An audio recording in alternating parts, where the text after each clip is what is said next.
ನಿಯಮ 330 ಎಸ್ ರವಿ. ಸಭಾಪತಿಗಳೇ, ರಾಮನಗರ ಜಿಲ್ಲೆ ಪ್ರಾರಂಭದಲ್ಲಿ ನಾನು ಕೂಡ ತಮಗೆ ಮನಪೂರ್ವಕವಾದಂಥ ಅಭಿನಂದನೆಗಳನ್ನು ಸಲ್ಲಿಸ್ತಾ ಅಂತ ಲಿಮ್ಕಾ ದಾಖಲಾತಿಗೆ ನಿನಗೆ ಹೆದರೇಲವು ಮುಗಿಸಿನ ನಾನು ಮಾತಾಡುವಾಗ ಒಂದೆರಡು ಮಾತಾಡೋಣ ಅನ್ಕೊಂಡು ಸುಮ್ಮನೆ ಅದೇ ಹೆಚ್ಚಿಗೆ ಮಾತಾಡೋಕೆ ಒಂದೇ ವಾಕ್ಯದಲ್ಲಿ ಮನಪೂರ್ವಕವಾಗಿ, ಯಾಕಂದ್ರೆ ಎಲ್ಲರೂ ಮಾತಾಡಿ ಮುಗಿಸಿದ್ದಾರೆ. ಆ ಯೋಗ್ಯತೆ ಮತ್ತು ಅರ್ಹತೆ ಏನೀಗ ಎಲ್ಲ ಇಡೀ ಸದಸ್ಯರುಗಳೆಲ್ಲ ತಮ್ಮನ್ನ ಪ್ರಶಂಸೆ ಮುಕ್ತವಾಗಿ ಮಾಡಿದ್ರು, ಮನದಾಳದ ಮಾತುಗಳನ್ನು ಹೇಳಿದ್ರು. ಆ ಯೋಗ್ಯತೆ ಮತ್ತು ಅರ್ಹತೆಯನ್ನು ಪಡೆದಿರ್ತಕ್ಕಂಥ ಒಬ್ಬ ವ್ಯಕ್ತಿ ನೀವು. ನಿಮ್ಗೆ ಆ ದಾಖಲೆ 8 ಬಾರಿ ನೀವು ಮಾಡಿರ್ತಕ್ಕಂಥ ಸಾಧನೆ ನಿಜಕ್ಕೂ ನಮ್ಮೆಲ್ರಿಗೂ ಒಂದು ಮಾರ್ಗದರ್ಶನ.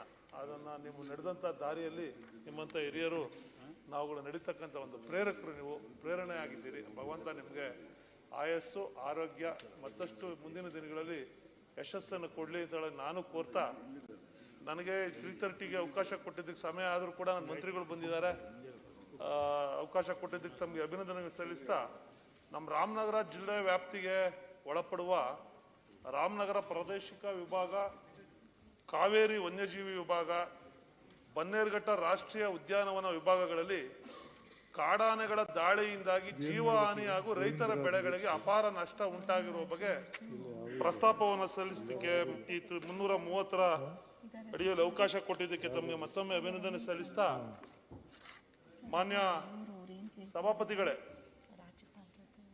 2017-18ರಿಂದ 23-24 ಸಾಲಿನವರೆಗೂ ಈ ರಾಮನಗರ ಜಿಲ್ಲೆಯ ಈ ಕೆಳಕಂಡ 3 ವಿಭಾಗಗಳು, ಪ್ರಮುಖವಾಗಿ ರಾಮನಗರ ಪ್ರಾದೇಶಿಕ ವಿಭಾಗ, ಕಾವೇರಿ ವನ್ಯಜೀವಿ ವಿಭಾಗ ಮತ್ತು ಬನ್ನೇರುಘಟ್ಟ ರಾಷ್ಟ್ರೀಯ ಉದ್ಯಾನವನ, ಈ ಒಂದು ವಲಯದಲ್ಲಿ ಆಗಿರ್ತಕ್ಕಂಥ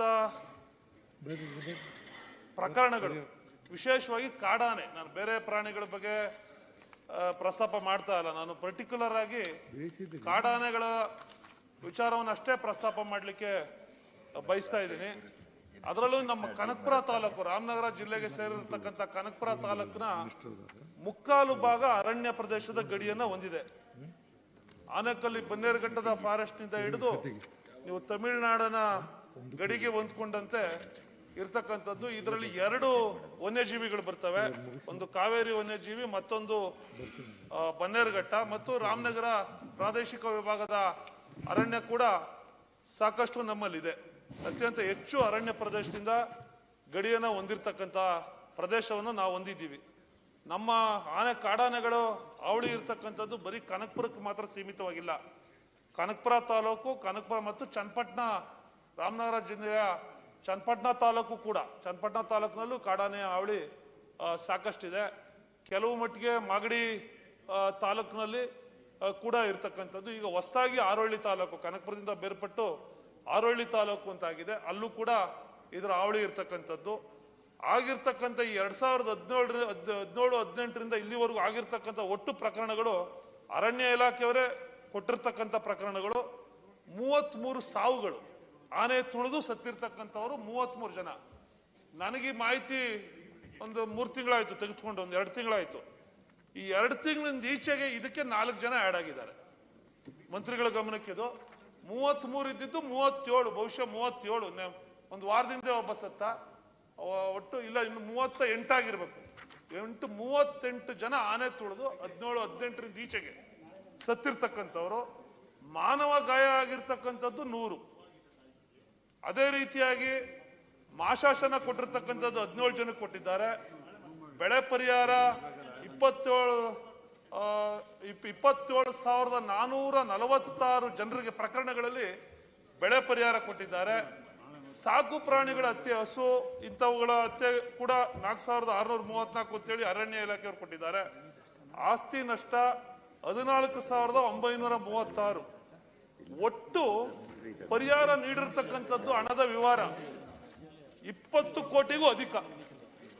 20 ಕೋಟಿಗೂ ಅಧಿಕ. ಇದು ನಮ್ಮಲ್ಲಿ ಒಂದು ಜ್ವಾಲಂತ ಸಮಸ್ಯೆಯಾಗಿ ಕಾಡಾನೆಗಳ ಅವಳಿ ನಮ್ಮಲ್ಲಿ ಕಾಡ್ತಾ ಇದೆ. ನಮ್ಮನ್ನ ನಾವು ದೈನಂದಿನ ಬದುಕನ್ನ, ಈ ಕಾಡಂಚಿನಲ್ಲಿ ಇರ್ತಕ್ಕಂಥ ಜನ ದೈನಂದಿನ ಬದುಕನ್ನ ಸಾಗಲಿಕ್ಕೆ ಕಷ್ಟ ಆಗ್ತಾ ಇದೆ ನಮ್ಮಲ್ಲಿ.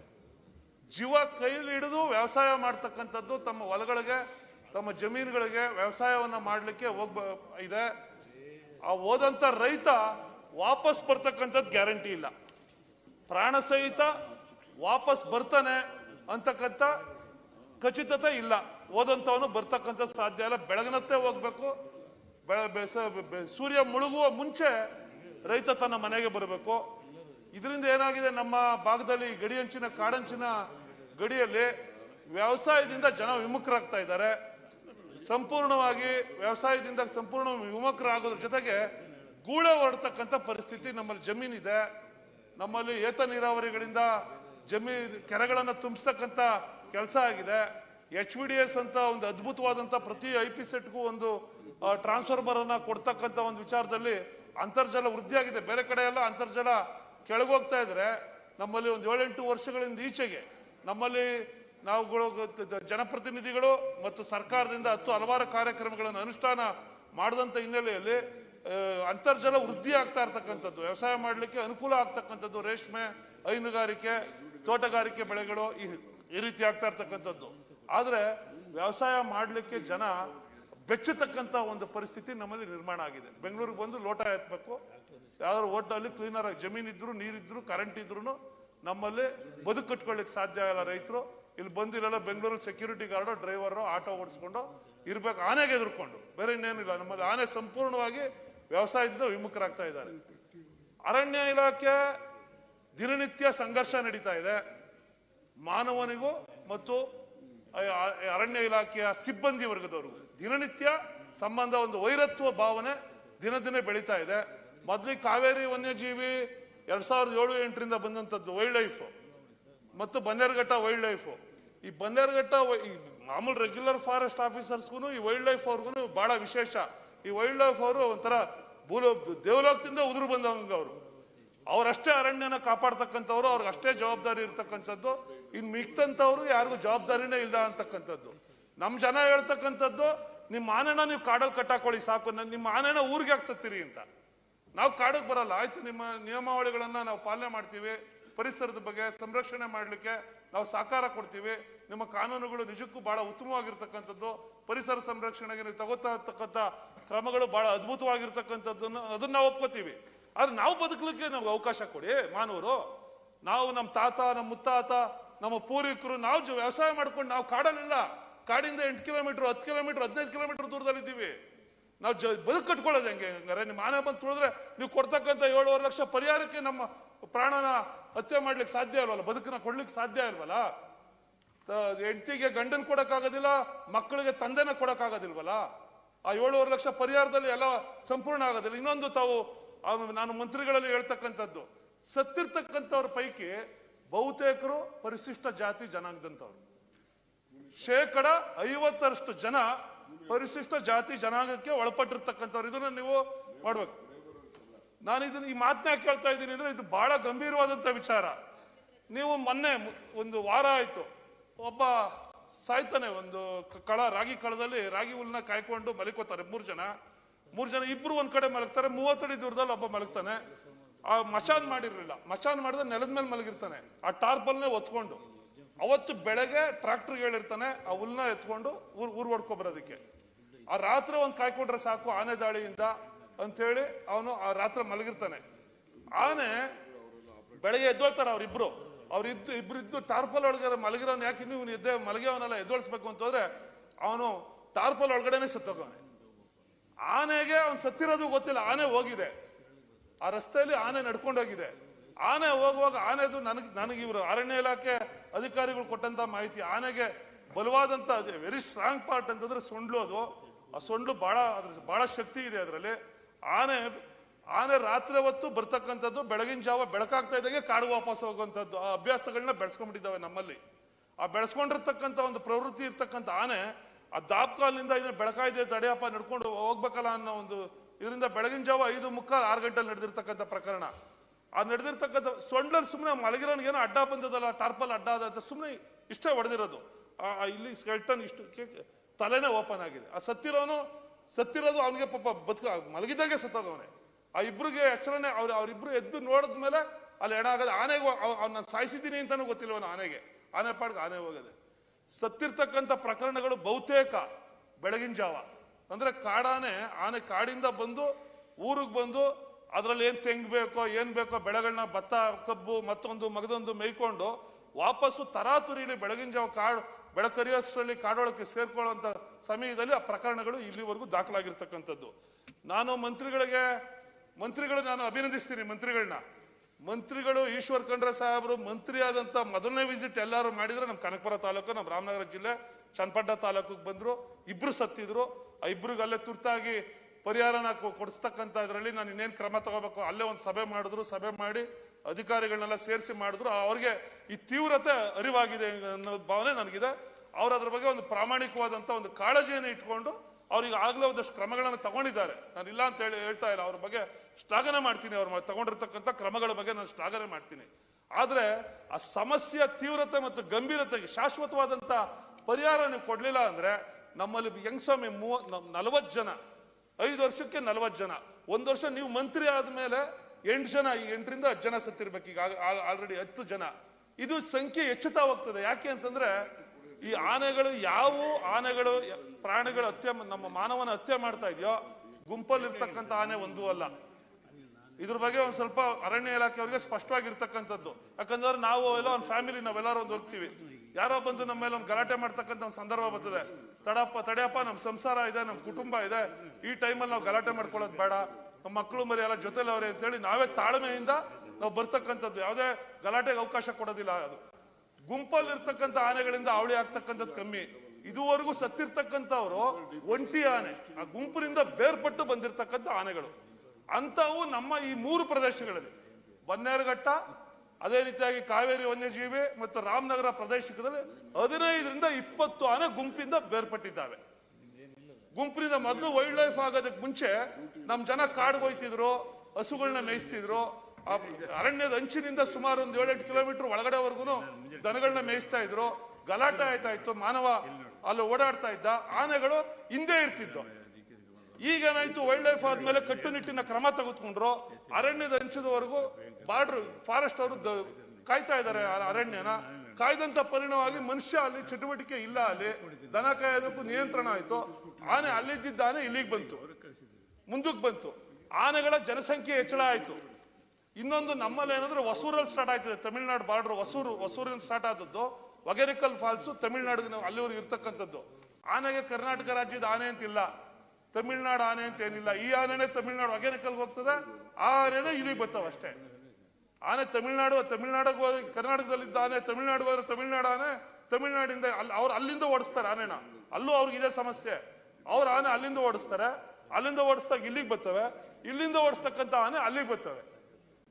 ಅರಣ್ಯ ಇಲಾಖೆಯವರಿಗೆ ಅರಣ್ಯದಲ್ಲಿ ಒತ್ತುವರಿ ಮಾಡಿಕೊಂಡು ಹಲವಾರು ವರ್ಷಗಳಿಂದ ವ್ಯವಸಾಯ ಮಾಡ್ಕೊಂಡು ಹೋಗ್ತಾ ಇರ್ತಕ್ಕಂಥವ್ರನ್ನ ಒಕ್ಕಲೆಬ್ಬಿಸೋದ್ರಲ್ಲಿ ಇರ್ತಕ್ಕಂಥ ಪ್ರಾಮುಖ್ಯತೆ, ಅದರಲ್ಲೂ ಎನ್ಎ ಬ್ಲಾಕು, ಏಕ್ಸಾಲಿ ಈ ಲೀಸ್ ಮೇಲೆ ಇರ್ತಕ್ಕಂಥವ್ರು, ರಿಲೀಸ್ ಲ್ಯಾಂಡ್ ಅಲ್ಲಿ ಇರ್ತಕ್ಕಂಥವ್ರು, ಡಿನೋಟಿಫಿಕೇಶನ್ ಮಾಡ್ಬೇಕಾಗಿರ್ತಕ್ಕಂಥವ್ರು, ಇವ್ರನ್ನ ರೈತರನ್ನ ಒಕ್ಕಲೆಬ್ಬಿಸೋದಕ್ಕೆ ಇವರು ರೈಲ್ವೆ ಬ್ಯಾರಿಕೇಡು ಮತ್ತೊಂದು ಮಾಡಿ ಎಷ್ಟು ದಿಟ್ಟವಾದಂತ ಕ್ರಮ ತಗೋತಾ ಇದ್ದಾರೋ, ಅದಕ್ಕೆಷ್ಟು ಆದ್ಯತೆ ಕೊಡ್ತಾ ಇದ್ದಾರೋ.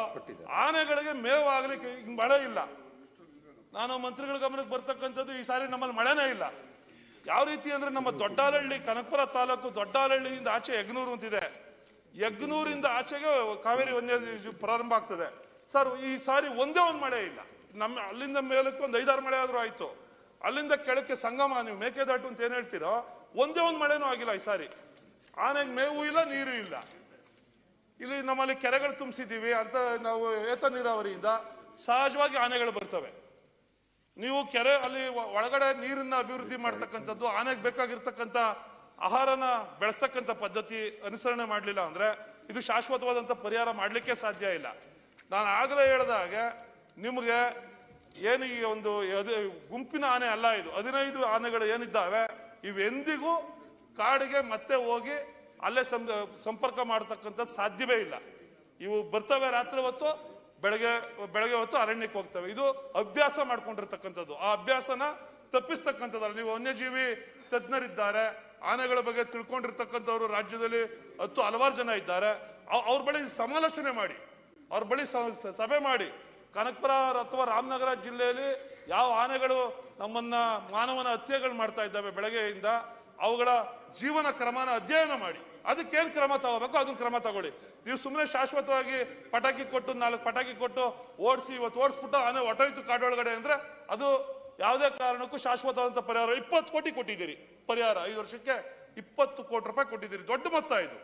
ನೀವು ಪರಿಹಾರ ನಿಮ್ಮ ಅರಣ್ಯ ಇಲಾಖೆ ಅಧಿಕಾರಿಗಳು ನಾನು ಹೇಳ್ತಕ್ಕಂಥದ್ದು ಒಕ್ಕಲೆಬ್ಬಿಸೋದಕ್ಕೆ ಎಷ್ಟು ಆದ್ಯತೆ ಕೊಡ್ತಾರೋ ಆನೆ ಜೀವಕ್ಕೆ ಎಷ್ಟು ಆದ್ಯತೆ ಕೊಡ್ತಾರೆ. ಯಾರೊಬ್ಬ ರೈತ ಬೆಳೆನ ಉಳಿಸ್ಕೊಳ್ಳೋದಕ್ಕೆ ಕರೆಂಟ್ ಏನಾರ ಬಿಟ್ಕೊಂಡು ಆನೆ ಸತ್ತು ಹೋದ್ರೆ ಗೊತ್ತಿದ್ದೋ ಗೊತ್ತಿಲ್ದೇನೋ ಅವನ್ನ ತಗೊಂಡೋಗಿ ಜೈಲ್ಗೆ ಹಾಕಿ ಅವನಿಗೆ ಕೇಸ್ ಹಾಕಿ ಒಳಗಾಕೋದ್ರಲ್ಲಿ ಮಾತ್ರ ಈ ಫಾರೆಸ್ಟ್ ಡಿಪಾರ್ಟ್ಮೆಂಟ್ ಅವ್ರು ಎಕ್ಸ್ಪರ್ಟ್ಗಳು. ಇವ್ರು ನಾನು ಆಗಲೇ ಹೇಳಿದ್ನಲ್ಲ, ಫಾರೆಸ್ಟ್ ಡಿಪಾರ್ಟ್ಮೆಂಟ್ ಅವರು ನಾನು ಬಿಳಿಕಲ್ ಬೆಟ್ಟ ರಂಗನಾಥ ಸ್ವಾಮಿ ದೇವಸ್ಥಾನ ಅಂತೇಳಿ ನಾನು ಕನಕಪುರದಲ್ಲಿ ಇರ್ತಕ್ಕಂಥದ್ದು ಸುಂಡಘಟ್ಟದ ಬಳಿ ನಮ್ಮ ಮನೆ ದೇವರು ಬೆಟ್ಟದ ಮೇಲಿದೆ. ನಾವು ಮೊದಲನೇ ತೇರು ನಾವು ಮಾಡ್ತಕ್ಕಂಥವ್ರು ಸಂಕ್ರಾಂತಿಗೆ ಮುಂಚೆ ಈಗ ಆಯ್ತು, ಈಗ ಹುಣ್ಣಿಮೆಗೆ ನಾವು ತೇರು ಮಾಡ್ಬೇಕು. ಮೊದಲನೇ ತೇರು ನಮ್ಮ ಕುಟುಂಬಸ್ಥರು ಮಾಡ್ತಕ್ಕಂಥದ್ದು, ಪರಂಪರೆಯಿಂದ ಬಂದಿರತಕ್ಕಂಥದ್ದು.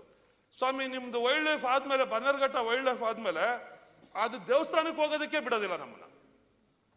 ಅದು ಹಳೆ ರೋಡು, ಹಳೆ ದೇವಸ್ಥಾನ, 800 ವರ್ಷಕ್ಕೂ ಇತಿಹಾಸ, ಗೆಜೆಟ್ ಅಲ್ಲಿ ಇರ್ತಕ್ಕಂಥದ್ದು ದೇವಸ್ಥಾನದ ಹೆಸರು. ಅದಕ್ಕೆ ಕಾನೂನು ಹೇಳ್ತಾರೆ, ಅದಕ್ಕೆ 108 ಕ್ರಮ ಹೇಳ್ತಾರೆ. ಅದಕ್ಕೊಂದು ರಸ್ತೆ ಮಾಡೋದಕ್ಕೆ ಬಿಡೋದಿಲ್ಲ, ಅಲ್ಲೊಂದು ಕುಡಿಯೋ ನೀರಿನ ವ್ಯವಸ್ಥೆ ಮಾಡೋದಕ್ಕೆ ಬಿಡೋದಿಲ್ಲ, ನಾವಾಗೊಂದು ಪರ ಮಾಡೋದಕ್ಕೆ ಬಿಡೋದಿಲ್ಲ. ಇನ್ನೂ 108 ಕಾನೂನು ಹೇಳ್ತಾರೆ, 108 ಕ್ರಮ ತಗೋತೀರಿ. ಆದ್ರೆ ಈ ಅರಣ್ಯ ಮನುಷ್ಯನ ಬಗ್ಗೆ ನೀವು ಗೌರವ ಕೊಡ್ತಕ್ಕಂಥದ್ದು ನಿಮ್ಮ ಅರಣ್ಯ ಇಲಾಖೆ ಅಧಿಕಾರಿಗಳಿಗೆ ಹೇಳ್ಕೊಡ್ಬೇಕಲ್ಲ. ಮಾಡ್ಲಿಕ್ಕೆ ಅರಣ್ಯನ ಸಂರಕ್ಷಣೆ ಮಾಡೋದ್ರ ವಿಚಾರದಲ್ಲಿ ನಮ್ದೇನು ಇಲ್ಲ. ಅವನು ಒಕ್ಕಲೆಬ್ಬಿಸ್ತಕ್ಕಂಥ ಜಮೀನಿನ ಬಗ್ಗೆ ನಮ್ಮ ಸಂಸದರಾಗಿರ್ತಕ್ಕಂಥ DK ಸುರೇಶ್ ಅವರ ಹೋರಾಟದ ಫಲವಾಗಿ ನಾವು ಇವತ್ತು ಕಿಪ್ಪಿಕ್ಕಿ ಜನಾಂಗದವ್ರಿಗೊಂದಷ್ಟು ಜಮೀನನ್ನು ಮಂಜೂರು ಮಾಡಿರ್ತಕ್ಕಂಥದ್ದು, ಮತ್ತಷ್ಟು ಕ್ರಮಗಳನ್ನು ನಾವು ತಗೋತಾ ಇದ್ದೀವಿ. ಈಗ ನೀವು ನಮ್ಮಲ್ಲಿ ಇನ್ನೊಂದು ತಮಗೆ ಮಂತ್ರಿಗಳಿಗೂ ಮತ್ತು ಅಧಿಕಾರಿಗಳಿಗೂ ನಾನು ಹೇಳ್ತಕ್ಕಂಥದ್ದು, ಸರ್ ನಮ್ಮಲ್ಲಿ ನೇರ್ಲಟ್ಟಿ ಅಂತಿದೆ, ನೇರ್ಲಟ್ಟಿ ಗ್ರಾಮ ಅಂತ. ರಜನಿಕಾಂತ್ ಹುಟ್ಟಿದ್ದು ಅಲ್ಲೇನೆ. ತಮಿಳ್ನಾಡುನು ಕರ್ನಾಟಕಕ್ಕೂ ಬಾರ್ಡರ್ ಅದು, 1 ಕಿಲೋಮೀಟರ್ 2 ಕಿಲೋಮೀಟರ್ ಬಾರ್ಡರ್ ಅದು. ಅಲ್ಲಿಂದ ಈಚೆಗೆ ತಮಿಳ್ನಾಡು ಪ್ರಾರಂಭ ಆಗ್ತದೆ ನೇರ್ಲಟ್ಟಿ ಅಂತ. ನೀರು ತಮಿಳ್ನಾಡು ಪ್ರದೇಶದ್ದು. ಕೆರೆ ಇರೋಂಥದ್ದು ನೇರ್ಲಟ್ಟಿ ಕೆರೆ ಇರ್ತಕ್ಕಂಥದ್ದು ಕನಕಪುರ ತಾಲೂಕಿನ ಕೋಡಳ್ಳಿ ಹೋಬಳಿ ಹುಣಸನಹಳ್ಳಿ ಪಂಚಾಯತಿಲಿ. ಅದಕ್ಕೆ ಅಚ್ಚುಕಟ್ಟಿಲ್ಲ ಆ ಕೆರೆಗೆ. ಆ ಕೆರೆ ನೀರನ್ನ ಯಾವುದೇ ರೀತಿಯಾದಂತ ಅಚ್ಚುಕಟ್ಟಿಗೆ ಜಮೀನಿಗೆ ವ್ಯವಸಾಯಕ್ಕೆ ನಾವು ಉಪಯೋಗ ಮಾಡೋದಿಲ್ಲ. ಅದರಿಂದ ಏನು ಅಂದ್ರೆ ಆ ಕೆರೆಯಲ್ಲಿ ಸದಾ ಕಾಲ ನೀರಿರ್ತದೆ, ವರ್ಷ 30 ಕಾಲ 365 ದಿನನೂ. ಎಂತ ಕಾಲದಲ್ಲಿ ಇವತ್ತು ನೀರಿದೆ ಅಲ್ಲಿ, ಇವತ್ತು ನೀರು. ಯಾಕಂದ್ರೆ ನೀರು ಕೆಳಗಡೆ ಹೋಗೋದಿಲ್ವಲ್ಲ, ನೀರಿದೆ. ಅದು ಆನೆಗೆ ಬ್ರೀಡಿಂಗ್ ಸೆಂಟ್ರು. ಸುತ್ತ ದಟ್ಟವಾದಂತ ಅರಣ್ಯ ಬೆಳ್ಕೊಂಡಿದೆ, ಕೆರೆಯಲ್ಲಿ ಯಾವಾಗೂ ನೀರಿರ್ತದೆ. ಆ ನೀರಿರೋದ್ರಿಂದ ಆನೆಗಳು ಬಂದು ಅಲ್ಲಿ ಮರಿ ಹಾಕಿ ಮರಿಗಳನ್ನ ಪೋಷಣೆ ಮಾಡಿ ತಗೊಂಡು ಹೋಗ್ತಕ್ಕಂಥ ಒಂದು ಬ್ರೀಡಿಂಗ್ ಸೆಂಟರ್ ಆಗಿ ನೇರ್ಲಟ್ಟಿ ಇವತ್ತು ಬೆಳೆದಿದೆ. ಇದೂ ನಮ್ಮ ಆನೆ ದಾಳಿಗೆ, ಆನೆಗಳ ಹೆಚ್ಚಳಿಕೆಗೆ ಇದು ಒಂದು ಕಾರಣ. ಇರ್ಲಿ ಅದು ಬ್ರೀಡಿಂಗ್ ಪಾಯಿಂಟ್ ಇದೆ, ಅದ್ರ ಬಗ್ಗೆ ನಮ್ದೇನು ತಕರಾರಿಲ್ಲ. ನೀವು ಅದನ್ನೇನು ಸಂರಕ್ಷಣೆ ಮಾಡಬೇಕು ಅದನ್ನ ಮಾಡಿ, ನಮ್ದೇನು ಇದಿಲ್ಲ. ನಾನು ಹೇಳ್ತಕ್ಕಂಥದ್ದು, ತಾವು ದಯಮಾಡಿ ರೈಲ್ವೆ ಬ್ಯಾರಿಕೇಡ್, ಆನೆ ಅತ್ಯಂತ ಸೂಕ್ಷ್ಮ ಜೀವಿ, ಅತ್ಯಂತ ಬುದ್ಧಿವಂತ ಜೀವಿ. ನಮ್ಗೆ ವೈರಿಂಗ್ ಎಲೆಕ್ಟ್ರಿಕಲ್ ಫೆನ್ಸಿಂಗ್ ಹಾಕಿದ್ರು ಒಂದಷ್ಟು ದಿನ, ಅದು ಶಾಶ್ವತವಾದಂತ ಪರಿಹಾರ. ಆನೆ ಎದುರ್ಕೋತದೆ ಕರೆಂಟ್ ಶಾಕ್ ಹೊಡೆದ್ರೆ ಅಂತ ಹೇಳಿ. ಈಗ ಆನೆ ಅದನ್ನ ಮಲಗಿಸೋದು ರೂಢಿ ಮಾಡ್ಕೊಂತು. ಈಗ ಅದಕ್ಕೆ ಆನೆ ಎದುರ್ತಾ ಇಲ್ಲ. ಈಗ ನಾವು ಗುಂಡಿನ ಹೊಡೆದ್ವಿ, ಅದನ್ನು ಆನೆ ಕಾಲಲ್ಲೇ ನಿಧಾನಕ್ಕೆ ಮುಚ್ಚಕ್ ಸ್ಟಾರ್ಟ್ ಆಯ್ತು, ಅದನ್ನು ಕೂಡ ಎದ್ದು ಬರಕ್ ಸ್ಟಾರ್ಟ್ ಆಯ್ತು. ಈಗ ನಮ್ಮ ಮುಂದೆ ತಕ್ಷಣಕ್ಕೆ ಇರ್ತಕ್ಕಂಥದ್ದು ರೈಲ್ವೆ ಬ್ಯಾರಿಕೇಡ್. ರೈಲ್ವೆ ಬ್ಯಾರಿಕೇಡ್ ನಾವು ಈಗಾಗಲೇ ವಾಟ್ಸಪ್ ವಿಡಿಯೋದಲ್ಲಿ ನೋಡ್ತಾ ಇದ್ದೀವಿ. ನಿಧಾನಕ್ಕೆ 1 ಅಲ್ಲ 5 ಸಲ ಅಲ್ಲ 10 ಸಲ ಬಂದು ಗುದ್ದಿ ಆ ರೈಲ್ವೆ ಬ್ಯಾರಿಕೇಡ್ನೇನು ದಾಟಿ ಬರ್ತಕ್ಕಂಥ ಪ್ರವೃತ್ತಿ ಆನೆಗಳು ಬೆಳೆಸ್ಕೊಂಡು ಹೋಗ್ತಾ ಇದ್ದಾವೆ. ಆನೆಗೆ ಏನಪ್ಪಾ ಅಂದ್ರೆ ತಡೆಗೋಡೆನೆ ಕಟ್ಟಬೇಕು. ನರೇಗಾದಂತ ಇದರಲ್ಲಿ ಸೆಂಟ್ರಲ್ ಗೌರ್ಮೆಂಟ್ ಏಡ್ ಅಲ್ಲಿ ಒಂದು 50%, ನಮ್ಗೆ ಸ್ಟೇಟ್ ಗೌರ್ಮೆಂಟ್ ಏಡ್ ಅಲ್ಲಿ ಒಂದಷ್ಟು ಮಾಡಿ ಒಂದು 8 ಅಡಿನೋ 7 ಅಡಿನೋ ಬಲವಾದಂತ ಏನಾದ್ರು ಗೋಡೆ ಕಟ್ಟಿದ್ರೆ, ಒಂದು ಕಾಂಕ್ರೀಟ್ ಗೋಡೆ ಮತ್ತೊಂದು ಟ್ರಂಚ್ ಅಲ್ಲ, ಇದು ನಾವು ಜನ ಕಳ್ಕೊಳಕ್ ಆಗಲ್ಲ ದಿನನಿತ್ಯ.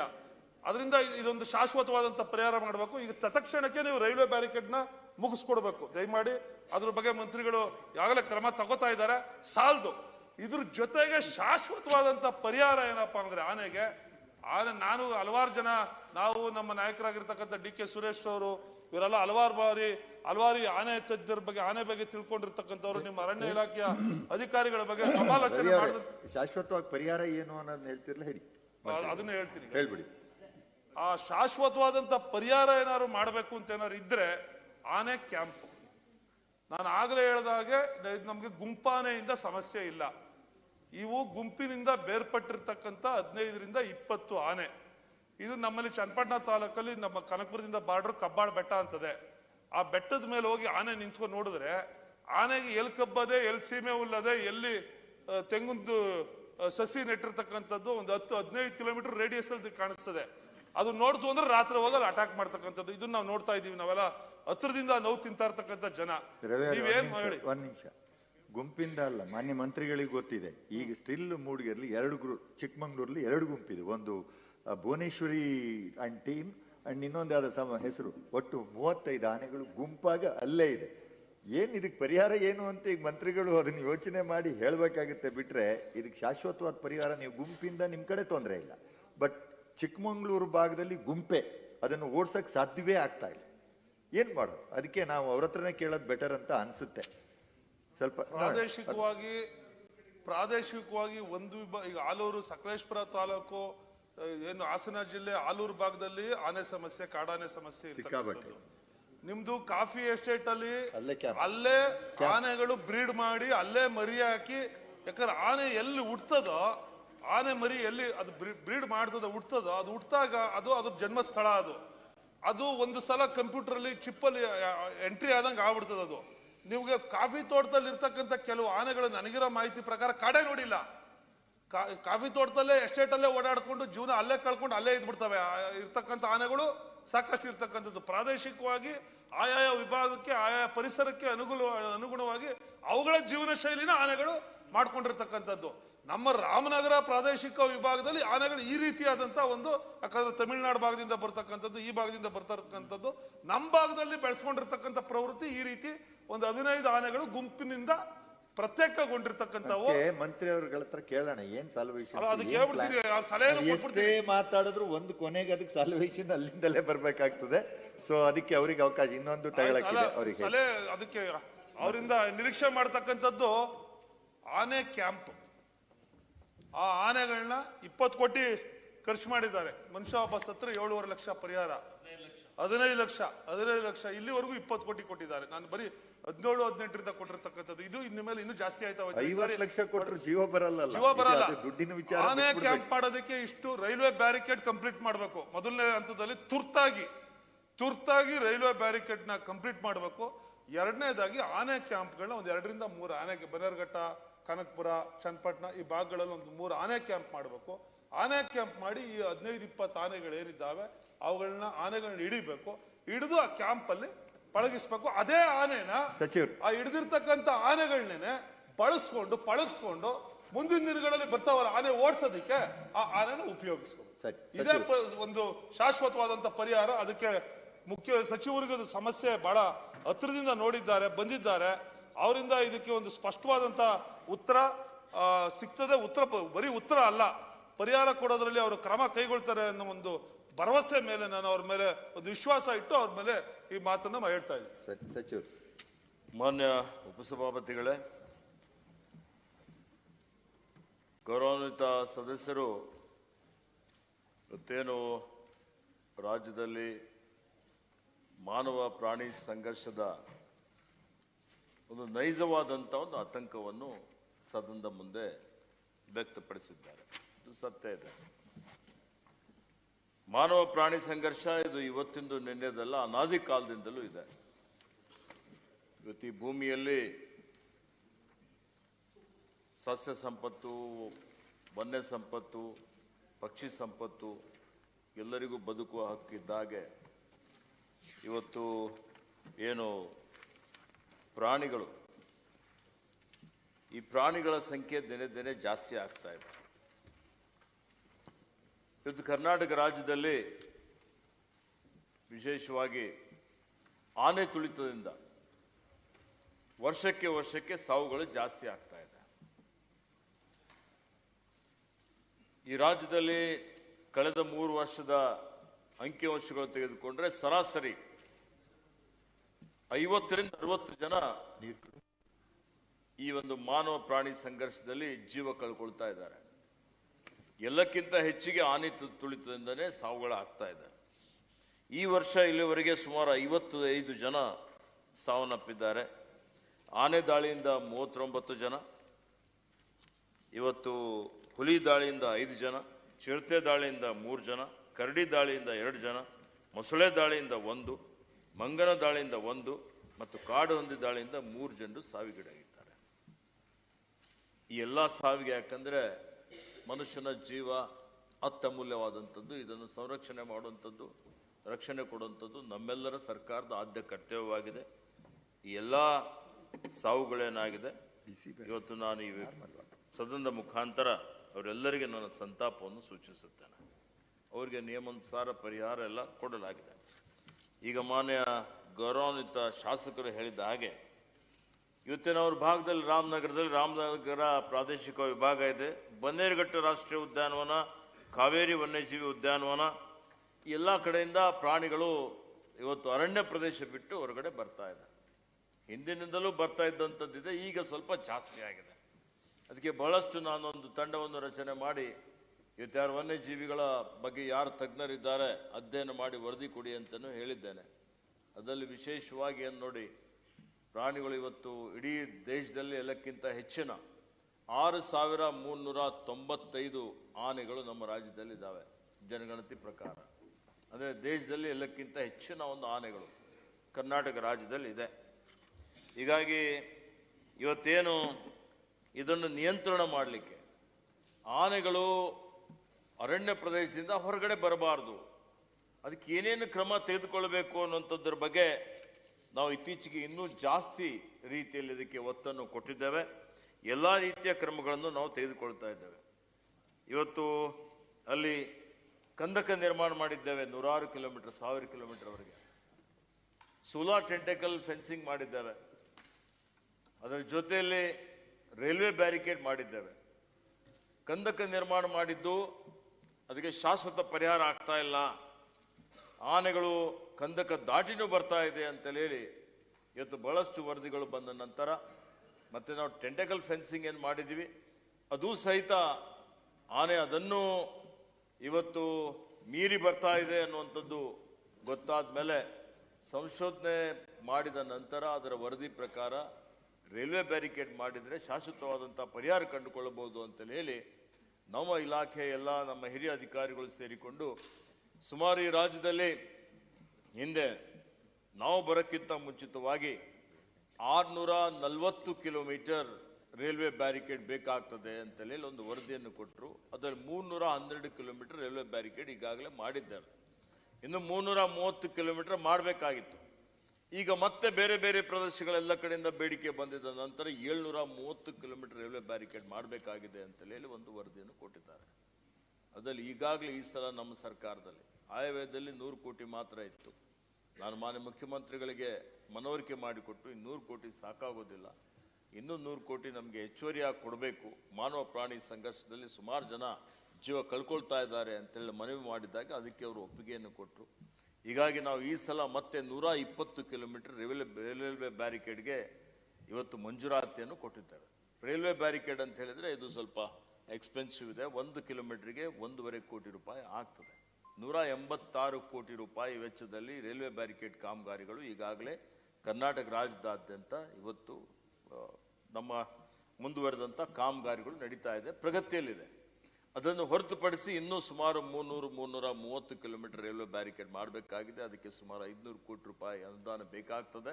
ಅನುದಾನ ಕೊಡಬೇಕು ಅಂತೇಳಿ ಈ ಆಯವ್ಯಯದಲ್ಲಿ ನಾನು ಕೇಳಿದ್ದೇನೆ. ಅದಕ್ಕೆ ಸರ್ಕಾರ ಅತ್ಯಂತ ಗಂಭೀರತೆಯಿಂದ ಇದನ್ನು ಪರಿಗಣಿಸಿದೆ.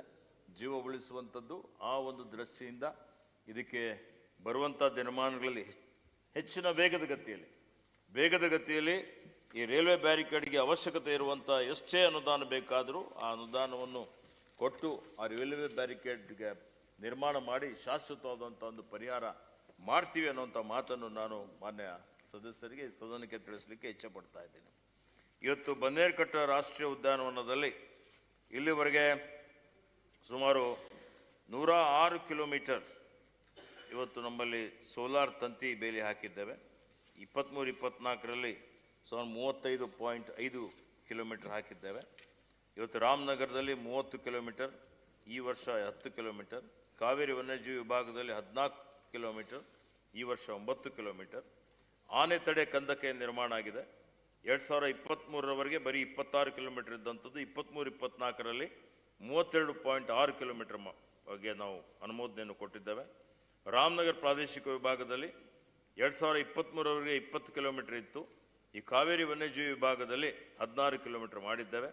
ಹೊಸದಾಗಿ ರೈಲ್ವೆ ಬ್ಯಾರಿಕೇಡ್ ಈ 3 ಭಾಗದಲ್ಲಿ ಪ್ರಾದೇಶಿಕ ವಿಭಾಗದಲ್ಲಿ ಇವತ್ತು 18 ಕಿಲೋಮೀಟರ್, 4 ಕಿಲೋಮೀಟರ್ ಮತ್ತು 17 ಕಿಲೋಮೀಟರ್, 35 ಅಂದರೆ ಸುಮಾರು 40 ಕಿಲೋಮೀಟರ್ ಹೊಸದಾಗಿ ರೈಲ್ವೆ ಬ್ಯಾರಿಕೇಡ್ ಮಾಡಲಿಕ್ಕೆ ನಾವು ಮಂಜೂರಾತಿಯನ್ನು ಕೊಟ್ಟಿದ್ದೇವೆ ಮಾನ್ಯ ರವಿ ಅವರೇ.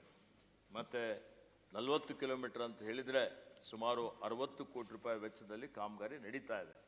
ನಾನು ಮಾನ್ಯ ಸದಸ್ಯರಿಗೆ ಹೇಳಲಿಕ್ಕೆ ಇಷ್ಟಪಡ್ತಾ ಇದ್ದೀನಿ, ನಿಮ್ಗೆ ಎಷ್ಟು ರೈಲ್ವೆ ಬ್ಯಾರಿಕೇಡ್ ಅವಶ್ಯಕತೆ ಇದೆ ನೀವು ಪ್ರಸ್ತಾವನೆ ಕೊಡಿ.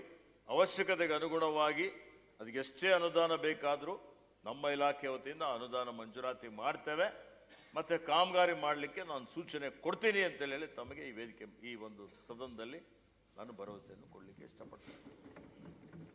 ರೈಲ್ವೆ ಬ್ಯಾರಿಕೇಡ್ ನಿರ್ಮಾಣ ಮಾಡಲಿಕ್ಕೆ ವಿಳಂಬ ಆಗ್ತಾ ಇದೆ.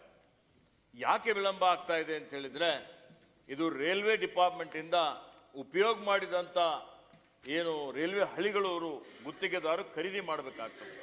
ಆ ಖರೀದಿ ಮಾಡಿ ಈ ಕಾಮಗಾರಿ ಮಾಡಬೇಕಾಗ್ತದೆ. ಅನೇಕ ಸಲ ನಮ್ಮ ಇಲಾಖೆಯವರು ರೈಲ್ವೆ ಇಲಾಖೆ ಜೊತೆಯಲ್ಲಿ ಸಂಪರ್ಕ ಮಾಡಿ ನಮಗೆ ಹಳಿಗಳು ಕೊಡಬೇಕು ಅಂತೇಳಿ ಕೇಳಿದ್ದೇವೆ. ನಮ್ಗೆ ಏನು ಪ್ರೈಸ್ ಇದೆ ಆ ಪ್ರೈಸಲ್ಲೇ ಕೊಡಿ ಅಂತ ಕೇಳಿದ್ರು, ಅಷ್ಟು ಸ್ಪಂದನೆ ನಮಗೆ ಸಿಗಲಿಲ್ಲ. ಹೀಗಾಗಿ ವಿಳಂಬ ಆಗ್ತಾ ಇದ್ರು. ಅದಕ್ಕೆ ನಾವು ಚುರುಕು ಮುಟ್ಟಿಸುವಂಥ ಒಂದು ಕೆಲಸ ಇವತ್ತು ಈಗಾಗಲೇ ನಾವು ಮಾಡ್ತಾ ಇದ್ದೀನಿ ಅಂತ ಹೇಳಿ ಅನ್ನುವಂಥ ಮಾತನ್ನು ಇಲ್ಲಿ ಹೇಳಲಿಕ್ಕೆ ಬಯಸ್ತಾ ಇದ್ದೀನಿ. ಇದಕ್ಕೆ ಹೊರತುಪಡಿಸಿ ಮಾನ್ಯ ಸದಸ್ಯರು ಒಂದು ಆನೆ ಕ್ಯಾಂಪ್ ಮಾಡಬೇಕು ಅಂತ ಹೇಳಿದ್ದಾರೆ. ಈ ಆನೆ ಕ್ಯಾಂಪ್ ಬಗ್ಗೆ ಈಗಾಗಲೇ ಒಂದು ಪ್ರಸ್ತಾವನೆ ಇದೆ. ನಮ್ಮಲ್ಲಿ ಕ್ಯಾಂಪ್ಗಳಿದ್ದಾವೆ. ಕ್ಯಾಂಪ್ಗಳ ನಿರ್ವಹಣೆ ಮಾಡುವಂಥದ್ದು ಎಷ್ಟು ಕ್ಯಾಂಪ್ ಇರಬೇಕಾಗಿದೆ ಅದನ್ನು ನಾವು ಪರಿಶೀಲನೆ ಮಾಡ್ತಾ ಇದ್ದೇವೆ. ಆನೆ ಕ್ಯಾಂಪ್ ನಿರ್ಮಾಣ ಮಾಡುವಂಥದ್ರ ಬಗ್ಗೆ ಇವತ್ತು ನಾನು ಪರಿಶೀಲನೆ ಮಾಡ್ತೇನೆ, ತಮ್ಮ ಜೊತೆಲಿ ಚರ್ಚೆ ಮಾಡ್ತೇನೆ, ಹಿರಿಯ ಅಧಿಕಾರಿಗಳ ಜೊತೆ ತೆಗೆದುಕೊಂಡು ಅಂತೇಳಿ ತಮಗೆ ಇಲ್ಲಿ ಹೇಳಲಿಕ್ಕೆ ನಾನು ಬಯಸ್ತಾ ಇದ್ದೀನಿ. ಈ ಸಲ ಅಲ್ಲ ಮಾಡ್ತೀವಿ. ನಿಮ್ಗೆ ಏನೇನು ನಿಮಗೆ ನೋಡಿ, ಮಾನವ ಪ್ರಾಣಿ ಏನು ಸಂಘರ್ಷದಲ್ಲಿ ಮನುಷ್ಯನ ಜೀವ ಉಳಿಸುವಂಥದ್ದಕ್ಕೆ ಏನೇನು ಕ್ರಮ ಆಗಬೇಕಾಗಿದೆ ಅವೆಲ್ಲವೂ ನಾವು ಮಾಡಲಿಕ್ಕೆ ತಯಾರಿದ್ದೇವೆ. ಅದಕ್ಕೆ ಅನುದಾನ ಎಷ್ಟೇ ಬೇಕಾದರೂ ಪರವಾಗಿಲ್ಲ. ಅದ್ರ ಜೊತೆಲಿ ಈಗಾಗಲೇ ತಾವು ಹೇಳಿದ್ರಿ ಬರ ಇದೆ. ಹೌದು, ಬರ ಇದ್ದ ಕಾರಣ ಇವತ್ತು ಅನೇಕ ಕಡೆ ಏನು ಪ್ರಾಣಿಗಳಿಗೆ ಆಹಾರ ಬೇಕು, ಪ್ರಾಣಿಗಳಿಗೆ ನೀರು ಬೇಕು. ನಾನು ಖುದ್ದಾಗಿ ಈಗ ಬಂಡೀಪುರಿಗೆ ಹೋಗಿದ್ದೆ, ಬಹಳಷ್ಟು ಕಡೆ ಬನ್ನೇರುಘಟ್ಟಕ್ಕೆ ಹೋಗಿದ್ದೆ. ಎಲ್ಲೆಲ್ಲಿ ವಾಟರ್ ಹೋಲ್ಸ್ಗಳಿದ್ದಾವೆ, ನೀರಿದೆ ಇಲ್ಲ ಅಂತ ನಾನು ಸ್ವತಃ ಹೋಗಿ ಅದನ್ನು ತಪಾಸಣೆ ಮಾಡಬೇಕು ಅಂತೇಳಿ ನೋಡಿದ್ದಾಗ ಅರ್ಧ ಕಡೆ ನೀರಿದೆ, ಅರ್ಧ ಕಡೆ ನೀರಿಲ್ಲ. ಅದ್ರ ಬಗ್ಗೆನೂ ತಜ್ಞರ ಜೊತೆಯಲ್ಲಿ ಸಮಾಲೋಚನೆ ಮಾಡಿದ್ದೇವೆ. ಕೆಲವರು ನೀರು ನಾವು ಹೊರಗಡೆಯಿಂದ ನೀರನ್ನು ಕರೆ ತುಂಬುವಂಥದ್ದೇನಾದರೂ ಮಾಡಿದರೆ ಇನ್ನೂ ಪ್ರಾಣಿಗಳ ಸಂಖ್ಯೆ ಬಹಳ ಜಾಸ್ತಿ ಆಗ್ತದೆ. ಇವತ್ತು ತಜ್ಞರು ಏನು ಹೇಳ್ತಾರೆ, ನ್ಯಾಚುರಲ್ ಆಗಿ ಅದು ಹಾಗೇ ಇರಬೇಕು ಅನ್ನುವಂಥದ್ದು ಅವರ ಒಂದು ಅಭಿಪ್ರಾಯ. ಆಹಾರದ ಕೊರತೆ ಆಗದ ರೀತಿಯಲ್ಲಿನೂ ಮುಂದಾಲೋಚನೆ ಮಾಡಿಕೊಂಡು ಅದಕ್ಕೆ ಸೂಕ್ತವಾದಂಥ ಕ್ರಮ ತೆಗೆದುಕೊಳ್ಬೇಕು ಅನ್ನುವಂಥ ಒಂದು ವಿಚಾರವನ್ನು ನಾವು ಈಗಾಗಲೇ ನಮ್ಮ ಅಧಿಕಾರಿಗಳಿಗೆ ನಾನು ಸೂಚನೆಯನ್ನು ಕೊಟ್ಟಿದ್ದೇನೆ. ಅದಕ್ಕೆ ಇದು ಮಾನವ ಪ್ರಾಣಿ ಸಂಘರ್ಷ ಏನಿದೆ ಅಲ್ಲ, ಇದಕ್ಕೆ ಬಹಳಷ್ಟು ಜಾಗೃತಿ ಮೂಡಿಸುವಂಥದ್ದು, ಅರಿವು ಮೂಡಿಸುವಂಥ ಕಾರ್ಯಕ್ರಮ ನಾವು ಮಾಡಬೇಕಾಗ್ತದೆ.